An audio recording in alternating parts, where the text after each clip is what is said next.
Welcome to this special COVID edition of lectures on quantum information science.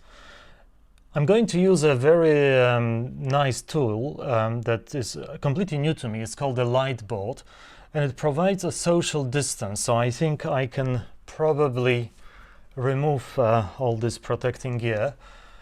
And let me just tell you that I have to in advance apologize that this is not like an interactive thing. I'm not used to talking to my iPhone and writing to a piece of glass, which is actually not so bad. But you know, I hope to get used to it as I keep on giving those lectures and recording them.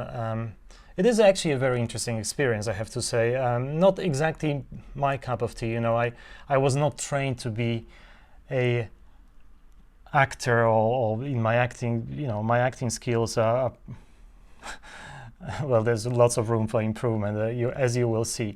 But it's not about me, it's not about acting. I'll do my best to tell you about the quantum information science, about quantum computing, quantum communication, quantum cryptography in the best I can.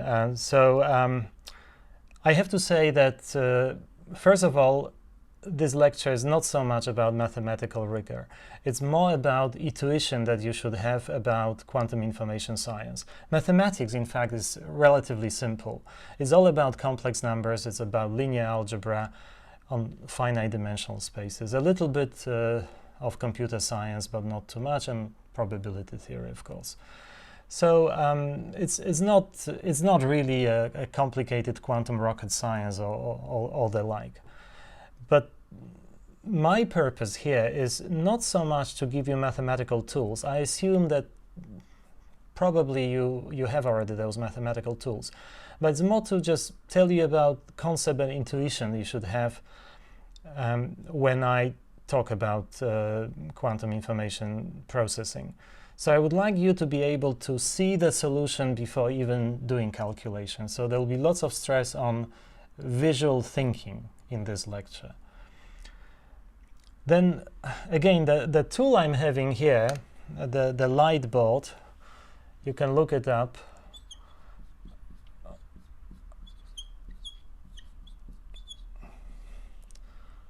Yeah, you just Google it. The one that I'm using was made in Singapore, and I'm actually in Singapore recording those lectures, and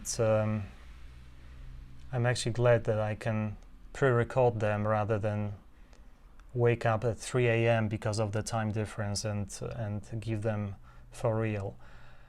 So it allows me to draw beautiful diagrams, so I will be drawing diagrams like this. Let me just draw probably the most important diagram for this lecture course, and this would be about a qubit going through a single qubit interference. We'll talk about it at length.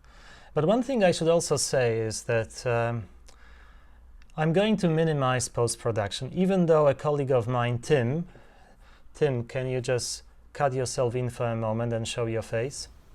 Hello, I'm Tim. So even a colleague of mine, Tim, will do a little bit of editing.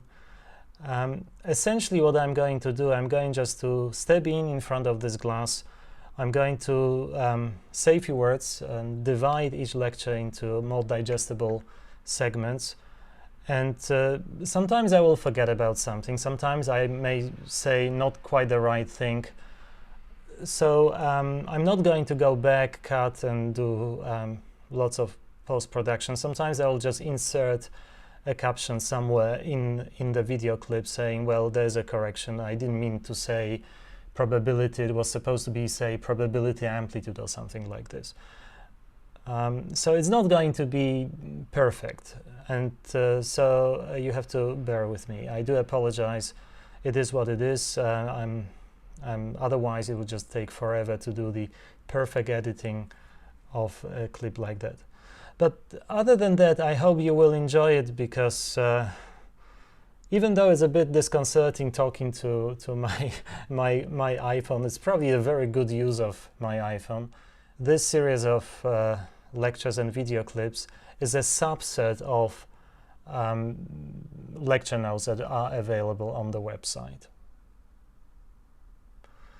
So I do hope you will somehow enjoy the whole thing despite all these difficult times, and think about it this way, you know, it's really for fun. It is an interesting topic, and of course, you know, you'll have to go through the exam and so on and so forth, but just don't think about it this way.